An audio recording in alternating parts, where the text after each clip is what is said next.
좀 여쭤보겠습니다. 워낙 외교안보 전문가시기도 하시고요. 근데 지금 국회 통회가 한 번도 열리지 않고 있다라는 이제 얘기가 나오고 있는데요.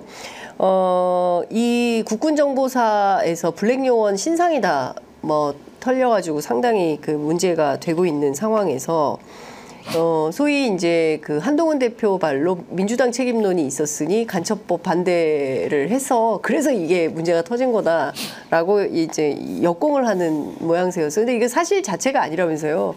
대표님께서 제일 먼저 낸 법안이라면서요. 제일 먼저 낸 건 아니고 거슬러 올라가면 네. 17대 국회에선 최재천 의원이요. 그리고 18대 국회에선 송민순 의원. 예. 그리고 이제 제가 19, 20, 21 예. 계속 연달아 3번을 냈고 예. 다른 의원도 냈었죠. 예. 근데 아시는 것처럼 18대 19대 국회 그리고 20대 국회 전반기까지는 네.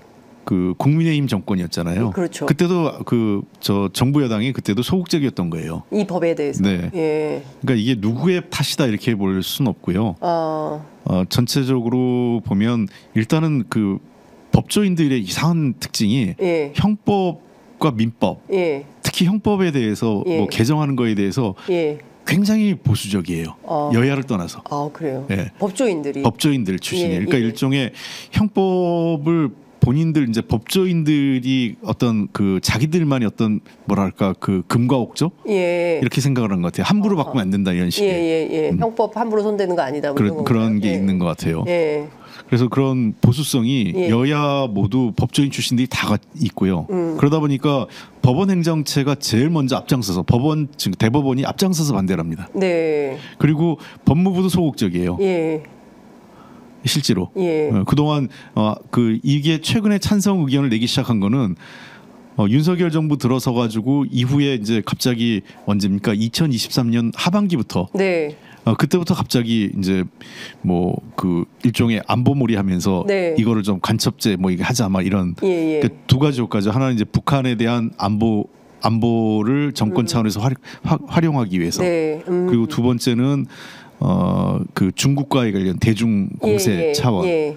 그리고 이제 세 번째는 안보 실패가 이 문재인 정부의 국정원을 비롯한 국정원법 개정을 비롯한 이런 정책의 실패라는 걸 부각시키기 위해서 네. 그 법을 좀 정치적으로 활용했던 게 있어요. 그러다 보니까 이 법을 좀 하자라고 하는 게 한동훈 법무부 장관 시절에 조금 얘기하기 시작했는데 그럼에도 불구하고 속기록에 나와 있지만 국민의당 국민의힘 네네. 국민의힘 법조인 출신 의원들도 그렇게 적극적이지 않아요. 네. 법원 행정처가 반대하니까 이거 네. 따져볼 게 있다. 그리고 일종의 이제 그런 법조인 출신 의원들의 보수성, 네. 형법에 대한 보수성과 그리고 이제 우리 당 의원들도 소극적이었던 거 많죠. 그러니까 부정적이라기보다는 예. 소극적이라는 말이 더 정확할 거예요. 그런데 이 간첩죄를 그러니까 꼭 적국을 북한만 적국으로 할 거냐 아니면 북한 이외에 일본도 될 수 있고 미국도 될 수 있고 동남아시아 어느 나라가 될 수도 있고 이렇게 범위를 확장해야 되는 게 소위 얘기하는 산업 스파이 문제가 점점 커지고 그래서 그런 건 아닌가요? 그렇습니다. 그래서 몇 국정원의 가지 기능도 국내보다는 해외 파트를 강화해야 된다. 그러니까 이게 네. 이 논란을 네. 이 보수 정권들이 강화시킨 거예요. 왜냐하면 네. 어느 나라든 적국 주적을 규정하지 않습니다.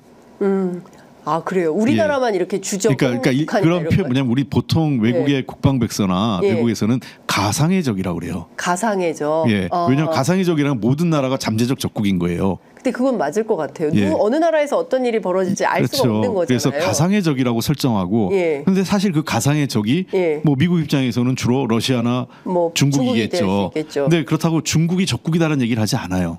근데 우리는 왜 이렇게 적국이라고 북한 때문에 이 보수 정권들이 갑자기 주적 개념 그다음에 주적은 북한이다. 그래가지고 최근에 김정은 위원장이 한국을 적국이라고 그러니까 또 남북 동포 간에 반하는 이 전쟁 놀이라는데 적국 개념을 강조한 건 우리 측이 먼저 한 거예요. 북한보다. 그렇죠. 북한은 이제 김정은이 따라한 거죠.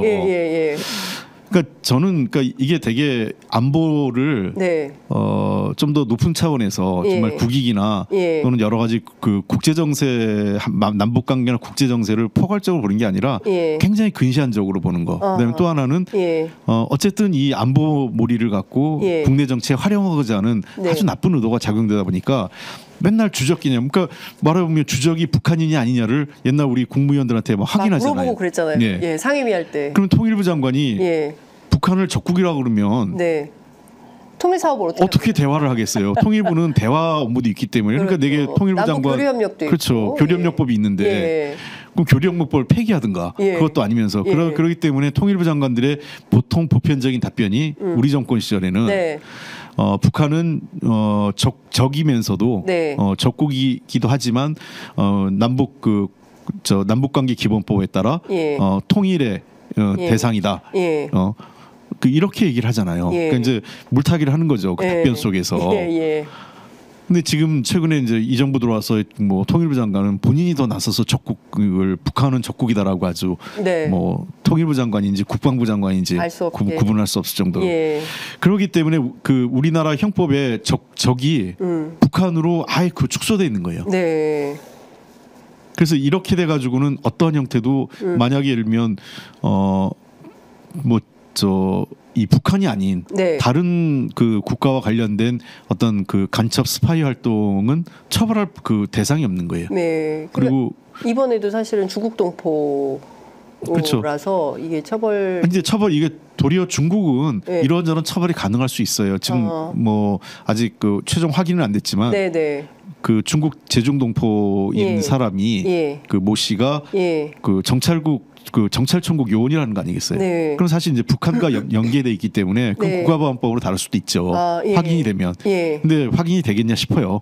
예. 확인 어디서 받나요? 네. 이거를? 북한이 확인해 줘야 되나요? 북한도 확인 안 해줄 거고 제중동포 중국에 있는 이 사람을 끌고 와서 예. 국내 법정에 세울 수 있는 것도 아니고. 예. 그러네요. 예, 그러다 보니까 추정에 불과한 거고 아무리 이제 그 어떤 확실한 증거가 있는지 모르겠지만 네. 그 정보기관에서 제출하는 자료에 따라서 법원이 판단하겠지만 그 확증할 정도로 그러니까 이제 그 북한과 연계성을 입증할 만큼한 그렇다 뚜렷한 자료가 있는지 네. 뭐 그거에 대해서는 봐야 될 문제겠죠. 근데 만약에 그걸 입증 못하면 간첩죄 적용은 어려운 거고요. 예. 그럼 이제 국가 기밀 뭐 유출 뭐 이런 예. 그런 그 관련된 법으로 처벌할 수밖에 없는데 예.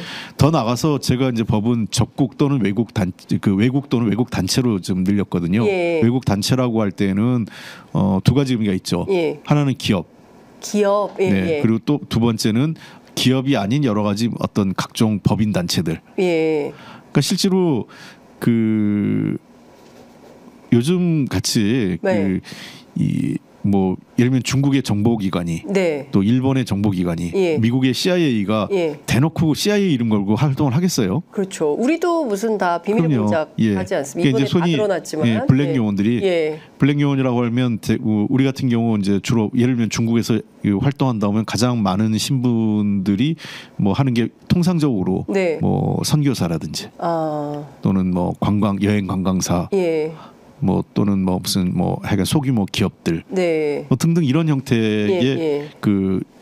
위장된 신분을 갖고 하는 거예요. 예. 그러니까 블랙과 화이트라는 거는 둘 다 정보기관 요원인데 네. 화이트라고 할 때는 그 적국에게 그러니까 이제 상대국에게 외교적 통로를 통보합니다. 왜냐하면 우리 대사관에도 국정원 직원들 있잖아요. 네네 그렇죠. 예, 그 예. 경우는 그 정보기관에서 나온 외교관이다라는 거를 알려주는 거예요. 그래서 네. 이제 신분이 드러난 정보 요원. 네네. 그러니까 화이트죠. 그렇죠. 예. 근데 이제 그런 게 아니라 신분 자체를 완전히 숨기고 그 직접적인 우리나라 정보기관과의 연결고리 없이 어떤 그 위장된 신분으로 있는 경우 블랙 요원이라고 하는데 그런 블랙 요원들에 대한 이번에 보안이 뚫렸는데 저는 이거를 뭐 국정원법으로 한동훈 대표가 얘기한 건 어불성설입니다. 왜냐하면 제가 어떤 다른 방송에도 얘기했지만 네. 국정원법은 수사를 못하게 한 거지 정보나 방첩 활동을 못하게 한 게 아니거든요. 예. 그럼 예를 들면 그 정보를 수집하고 방첩 활동을 통해서 예. 홍길동이라는 사람이 북한의 스파이라는 거를 확인을 했어요. 네. 가능성이 높다. 그래서 그 자료를 수사기관인 경찰이나 검찰에 전달을 했어요. 네. 근데 경찰이나 검찰이 어수룩해가지고 그 사람을 놓치거나 예. 수사를 잘 못했거나 이러면은 국정원법에 따른 수사권 국정원의 수사권을 제한하는 게 문제가 있다라고 비판할 수 있겠죠. 예. 근데 이건 그게 아니거든요. 아니죠. 예. 예. 더군다나 이것은 정보기관 내에서 일어난 일이고. 그렇습니다.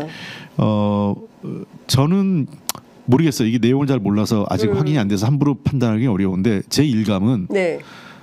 만약 정상적인 정보기관이라면 네. 그 지금 군무원이란 A 씨가 네. 부사관 출신의 그 비교적 하급 군무원이에요. 예. 그 사람이 접근할 수 있는 블랙요원회라는 것은 내가 보기엔 정보적으로 큰 가치가 있지 않을 것으로 저는 일감 생각을 해요. 아. 그래야 맞고. 예, 고급 정보는 아닐 것이다. 예. 왜냐하면 정보기관 내에 많은 이런 그 네.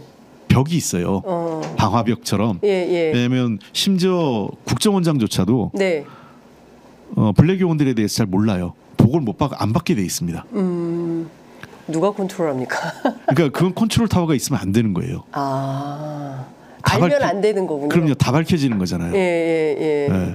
그래서 그거는 그 라인만 아는 거예요. 예. 그래서 우리가 첩보 영화에서 가끔 나오잖아요. 예, 예. 자기의 선이 있는 상사가 예. 갑자기 무슨 변을 당하면 예. 고립되는 거예요, 이 사람이. 지금이 딱 그런 상황이라고 봐야 되나요? 아니 지금 그건 아니죠. 그건 그러니까 뭐 그 라인이 끊긴 건 아니니까. 예, 예. 그래서 그 블랙 요원들 같은 경우는 뭐 그리고 블랙 요원들은 재밌는 게요. 네. 블랙 요원들끼리 서로 교류합니다. 아. 우리 예를 들면 신분을 서로 아니까. 서로 알아요. 예. 아주 뭐 100% 다는 아닌데 예. 한 10에 8, 9은 서로가 저 사람은 예를 들면 심양에서 예. 남과 북에 블랙 요원들이 있을 거 아니겠어요? 예. 남도 그러면- 있고 북도 있고. 예. 예. 예를 들면 뭐 예. 일본도 있겠지만 예. 자 그러면은 남한의 블랙 요원을 북한의 블랙 요원이 알아요. 북한도 우리도 대충 누가 북쪽의 블랙 요원이라는 거 알고 있고 예, 예. 중국의 공안 당국도 파악하고 있고요. 예. 아니 근데 윤석열 정부 들어서 블랙들이 많이 나오고 있어요. 네. 예, 밝은 세상으로 너무 많이 나오셔가지고. 근데 이게 좀 이해가 안 되는 거죠. 예. 이 블랙 요원들 관련된 얘기가 예. 이렇게 다 그 맞춰놔야 노출이 되고 공공연에 공론화되는 거는 네. 있을 수 없는 일이죠.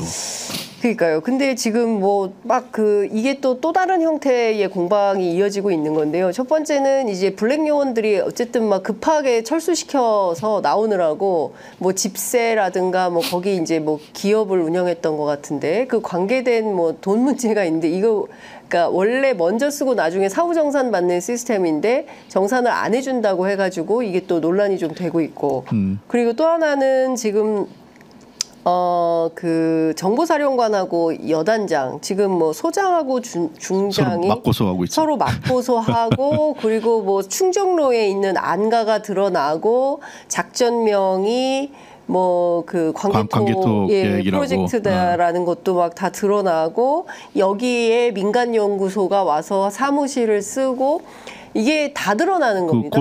그 서로 간의 고소장이 그게 다 예, 그 다 적시돼 드러났다는 버렸기 거잖아요. 때문에 이게 언론 보도에 다 나왔는데 이 사람들이 이런 게 가능한가요? 다른 나라가 이거 보면 뭐라고 할까요? 아 이게 이 사람들이 다 블랙이었구나 이렇게 되는 건가요? 어떻게 되는 겁니까? 그게 아니라 이제 지금 뭐 저는 이제 정보사이기 때문에 이게 국정원에서 벌어진 일이 아니라 네, 그러니까 그 우리나라 같은 경우는 이제 그 정보 예산이 어떻게 돼 있냐면 예, 정보 활동의 모든 예산은 국정원으로 갑니다. 그러니까 국정원이 예산으로 컨트롤을 하는 거예요. 아, 그래서 국정원의 정보 활동비가 예, 이런 그 정보사령부 예, 또 지금은 이제 기무사가 그 무슨 바뀌었죠. 예, 방첩사, 아니요 안보지원사령부가 안보사, 네, 안보지원사령부가 예. 바뀌었잖아요. 예. 거기에 과거 그 이제 기무사 네, 거기에도 이제 그 저 정보활동비를 주고요. 예. 경찰 정보과에도 국정원에서의 정보활동비가 가는 거예요. 예. 그러니까 그 예산을 통해서 국정원이 모든 정보기관을 좀 컨트롤하고 있는 건 맞습니다. 그렇구나. 예. 예. 그렇기 때문에 이제 사실은 이제 그 진짜 블랙 요원들은 국정원에서 많이 있고 이 예. 정보사도 그걸 해서 자기들의 이제 정보 활동을 하고 있는 건데 네. 그렇기 때문에 마치 이제 이번 블랙 요원 때문에 뭐 중국에 있는 뭐 우리 블랙 요원들이 다 노출됐다 예. 이렇게 얘기하는 거는 과장된 거고 아. 정보사가 관리하는 그 블랙 요원들이 불안하니까 이제 철수한 거고 예. 그럼 이제 그 블랙 요원들이 관리하는 망원들이 있는 거예요. 예. 예. 그러니까 각자 왜냐하면 정보를 이 블랙 요원이 혼자 할 수 예, 없잖아요. 예, 예, 그러면 자기의 끈들을 다 만들어 현지인들을. 그렇죠. 예. 그래서 이제 그 사람들한테 첫 활동비도 주고 예. 아니면 회사 직원으로 채용, 아니면 네. 기업을 갖고 있으면 직원을 채용해서 월급 형태를 주면서 네. 관리하고 뭐 이런 식으로 예. 정보 활동을 수집을 하는 거죠. 예. 근데 지금 갑자기 철수하면서 이 문제가 불거진 거죠. 그러면 네. 이제 월급을 주던 회사가 갑자기 사장이 없어지는 거고. 예. 그다음에 또 뭐 아니면 뭐 꼭 회사가 아니더라도 망원들에게 활동비를 줘야 되는데 그 안 주게 되면 네. 그 사람들이 다 붕 뜨게 되는 거고요. 예. 그다음에 그러니까 저는 이런 거예요. 이게 왜 또 언론에 공개되는지도 이해가 못 하겠어요. 블랙들이 다 철수해서 뭐 이런 문제가 생겼다. 이거는 기자들이 확인할 수 있는 내용이 아니잖아요. 그렇죠. 알려줘서 쓰는 그러니까 거죠. 정보사 내부에서 또 이 문제를. 예. 그러니까 저는 이거를 자꾸 지금 그 우리 정부 여당에서 문재인 정부와 민주당의 책임론을 부각하기 위해서 이런 위기 상황이라는 걸 자꾸 리크하는 거예요. 누설하는 거죠. 네. 아니 근데 이게 문재인 정부하고 무슨 상관인가요? 그러니까 국정원법을 자꾸 그 끌고 오려고 하는 건데 예. 핀트도 안 맞고. 예. 그러니까 이제 그 한동훈 대표가 그냥 뜬금없이 민주당 책임론을 들고 나왔겠어요? 네. 본인들은 최근에 정치적 그 자기들 어려운 상황이니까 예. 국민의힘이 뭔가 정치적 공세를 잡을 수 있는 프레임은 뭐밖에 없어요? 색깔론밖에 없는 거예요. 이 사람들이 늘 해왔고 늘 잘해 자기들이 제일 잘하는 게 색깔론과 안보 공세밖에 없는 거거든요. 그러니까 야 이거 장사 되겠다. 네. 야 이거 그 우리 공격하면 되겠다. 최상병 건이든 뭐 김건희 여사 명품백 문제든 이걸로 덮을 수 있을 것 같다라는 얄팍한 예. 게 하는 건데 예. 우리나라 국민들이 이제 과거와 같이 색깔로 이렇게 휘둘리지 않는 그렇습니다. 수준이 올라가 있고 예. 너무 많이 써먹었어. 예. 그러니까, 과거에. 예. 예. 우리가 저 뭐든지 약을 너무 많이 쓰면 약이 안 들잖아요. 그렇죠. 면역 아니 네. 그 안 듣죠. 안 예. 듣죠. 항생제 너무 많이 쓰면 안 우리나라 듣죠. 사람들 항생제 안 듣는다고 뭐 계속 그 얘기가 의료계에서 나오는데 네, 네, 네. 그런 것처럼 예. 색깔론을 너무 많이 쓰다 보니까 우리 국민들의 생각은 색깔론 이런 공세 나오면 아 뭐 또 급하니까 또 다른 걸 덮기 위해서 이걸 또 쓰는구나라는 네. 거를 그렇죠. 심지어 국민의힘 지지자들도 그렇게 알고 있어요. 그러니까 제가 보기엔 거기다가 또 엉뚱하게 뭐 간첩법에 관련된 문제로 이제 쟁점 이탈을 하니까 이 논점 이탈에 대해서 국민들이 별로 동의하지 않고 보수 언론조차도 그런 각오로 기사를 그러니까 쓰지 기사가 않는 것 이거를 같습니다. 야당 공세로 못 가져가잖아요. 보수 언론조차도 예, 예. 너무 허술하고 예. 그리고 속기록 그 국회 속기록만 봐도 이게 특정 정당이 목숨 걸고 반대한 것도 아니고 네. 그러니까 이런 거죠. 당론으로 서로 채택하지 않고 밀어붙이지 않았을 뿐이에요. 네. 그러니까 우리 당도 제가 원내대표고 제가 낸 법이지만 네. 당론을 해서 이걸 꼭 하겠다 이러지 않았을 뿐이고 예. 국민의힘도 이걸 당론으로 채택해서 꼭 해야 되겠다. 예. 그러니까 각각 그 개별 의원들의 그 상임위에 소속돼 있는 의원들의 판단에 맡겨놓은 법안인 거죠. 네.